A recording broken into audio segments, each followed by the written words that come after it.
ये जितनों को नशा चढ़ा है ना सरतन से जुदा, तो मैं कहता दे जूता दे जूता दे जूता। ऐसे जिहादियों को महाराणा प्रताप सेना के सैनिक दे जूता से ही मारने का काम करेंगे, क्योंकि इन्हें न अस्त्र से मारेंगे न शस्त्र से मारेंगे, इनका तो शक्ल का आईना हम दे जूता से ही बिगाड़ने का काम करेंगे। पहले तो आपके दर्शकों को जय श्री राम। और महादेव का समय चल रहा है, पूरा महीना हिंदू समाज के लोग महादेव को लिए समर्पित रहते हैं। इस महीने में मैं तमाम हिंदुओं से अपील करता हूं, नो चादर और नो फादर। और असदुद्दीन ओवैसी ये बुद्धिमान व्यक्ति कह रहा है कि पुष्प वर्षा हो रही है। मैं इसकी जानकारी के लिए बता दूं, जब भारतीय जनता पार्टी की सरकारें नहीं थीं तब रोजा और रमजान और ईद और बकरीद पर सरकार लाखों और करोड़ों रुपए खर्च करती थी। आज हम अपने आप को गौरवान्वित महसूस करते हैं कि हमारे भी और उनको पूजा करने वाले, उनको मानने वाले तमाम हमारे हिंदू और श्रद्धालु आज हरिद्वार जा रहे हैं, तमाम जगह जा रहे हैं जहां सरकार हेलीकॉप्टर से पुष्प वर्षा कर रही है, लंगर में रहने और खाने की व्यवस्था कर रही है। हम सरकार का तहे दिल से धन्यवाद और आभार व्यक्त करते हैं। और आपको यह बताते हैं कि महाराणा प्रताप सेना अपने तमाम समर्थकों के साथ असदुद्दीन ओवैसी से कहती है, सुधर जाओ ओवैसी, अगर तुम सुधरोगे नहीं तो तुम्हारा शुद्धिकरण तुम्हारा भी करेंगे और तुम्हारे घर का भी 34 अशोका रोड सरकारी घर का भी करेंगे और हैदराबाद में जो तुम्हारा घर है उसका भी करेंगे। ये पता नहीं इसको क्या दिक्कत है देश में अराजकता का माहौल पैदा करने की। और आज मैं अपने डीसीपी को चिट्ठी भेज रहा हूं, विषय असदुद्दीन ओवैसी के आवास को गंगा जल से शुद्धिकरण के संबंध में महोदय महाराणा प्रताप सेना अपने पदाधिकारियों व कार्यकर्ताओं के साथ दिनांक 2 अगस्त 2022 को 34 अशोका रोड न्यू दिल्ली पर स्थित ऑल इंडिया मजलिस हितुल मुस्लिमीन के राष्ट्रीय अध्यक्ष, हैदराबाद से लोकसभा के सांसद असदुद्दीन ओवैसी के आवास पर गंगा जल की शुद्धिकरण के लिए अनुमति दे। हम आपके उचित निर्णय हेतु प्रतीक्षा में हैं। मैं सरकार से गुजारिश करता हूं कि हमें अनुमति दी जाए ताकि ये जैसे मूर्ख लोग, इन जैसे मूर्खों को हिंदुस्तान में यदि रहना है तो मैं कहता हूं न कहिए जय श्री राम, लेकिन संविधान से रहना होगा। अगर भारत में रहना है तो संविधान से रहना होगा। और ये गंगा जल हरिद्वार से आया है, पकड़ लो, ये गंगा जल हरिद्वार से आया है। इसी गंगा जल को मिलाकर तकरीबन 1000 लीटर में मिलाकर महाराणा प्रताप सेना के तमाम पदाधिकारी असदुद्दीन ओवैसी का शुद्धिकरण करेंगे। और अगर शुद्धिकरण से भी नहीं सुधरेगा तो फिर और भी तरीके हैं, वो भी हम आगे बताने का विषय रखेंगे। लेकिन उत्तर प्रदेश के संभल में कांवड़ियों पर तो थूका जा रहा है, पत्थरबाजी की जा रही है। देखिए, उत्तर प्रदेश में परम पूजनीय महाराज योगी आदित्यनाथ जी की सरकार है और अगर मुझे अनुमति मिलेगी तो मैंने पहले भी कहा था और अब भी कहा है, ये जितनों को नशा चढ़ा है ना सरतन से जुदा, तो मैं कहता दे जूता दे जूता दे जूता।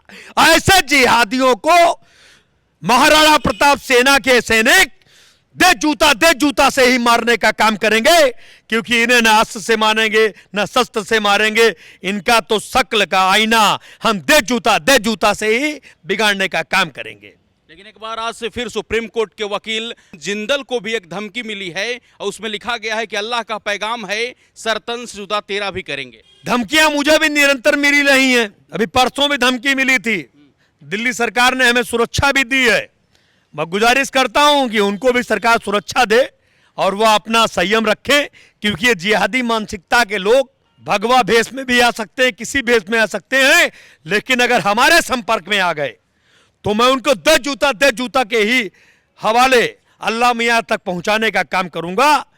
और कोई भी जिहादी ने अगर अपनी मां का दूध पिया है, अगर वो वाकई में अपनी मां से पैदा है, तो एक भी जिहादी मेरा सामना करके देखे, अगर मैं अपने जूतों से ही उसे ऊपर पहुंचा ना दूं तो मेरा नाम भी राजवर्धन सिंह परमार नहीं। देखिए, महाराणा प्रताप सेना पूरी सहानुभूति के साथ जिद्दन जी के साथ है और ऐसे आजातक जिहादियों के लिए मैं परमानेंट कहा हूं, नो चादर नो फादर। हे हिंदू भाइयों, आप मजारों पे जाके चादर न चढ़ाएं, क्योंकि आपने चादर चढ़ाकर ही आज इन्हें मजबूत करने का काम किया है। इनकी दुकानों पर सामान न खरीदें, इनकी जितनी भी इकाइयां हैं सारी ठप कर दीजिए। असली लड़ाई हिंदुओं से यही है। सरतंशजुदा गैंग को सर अब क्या कहिएगा कैमरे के माध्यम से? अरे आपके कैमरे के माध्यम से अगर अपनी माँ का दूध पिया है तो आके स्वीकार करें। अगर वो अपने आप को शेर समझते हैं तो मैं एक शेर हूं, शेर से टकराएं। और बिल्ली अगर सोचते हैं तो एक छेद में जाके बंद हो जाएं।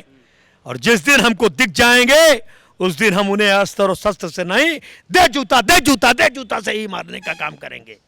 लेकिन पीएफआई सर 2047 तक तो और इस्लामिक जो इनके कंट्री आका और जो इनके आका असमुद्दीन ओवैसी हैं, उनका तो महादेव के गंगा जल से हम शुद्धिकरण करने का काम करेंगे। क्योंकि ऐसे जिहादी मानसिकता को पालने वाले व्यक्ति, जिहादी मानसिकता को संरक्षण देने वाला व्यक्ति, इसके खिलाफ कठोर से कठोर कार्रवाई की जाए, ऐसी हम गृह मंत्रालय और भारत सरकार से मांग करते हैं। लेकिन अब जिस तरीके से सर गजवाए हिंद की बात सामने आ रही है, 2047 तक पीएफआई संगठित होकर इस्लामिक कंट्री बनाने का तैयारी कर रहा है, इस पर आप क्या कहिएगा? बहुत जल्द हम भारत आपको हिंदुओं का देश बनने जा रहा है। या जितनी दिल्ली में रोडें हैं मुगल कालीन, इनके नाम बदलने जा रहे हैं। और बहुत जल्दी महाराणा प्रताप सेना के सैनिक भारत को हिंदू राष्ट्र बनाने का प्रदर्शन करेंगे।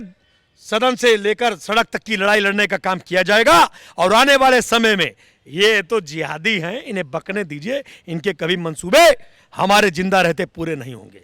बिहार के कुछ जगहों पर सर साधु के भेष में मुस्लिम दिखाई दिए हैं, मुस्लिम लोग साधु के भेष में भिक्षा मांग रहे हैं। इसीलिए तो मैं अपने हिंदू भाइयों से अपील कर रहा हूं कि जो आपको आदमी संगीत दिखे उसकी आईडी देखिए और पहले तो कच्छा उतार के उसकी जांच करिए, क्योंकि कच्छा आइडेंटिफाई कर देगा कि वह हिंदू है कि मुसलमान। और अगर मुसलमान है तो दे जूता दे जूता दे जूता, बस इनका यही सम्मान है।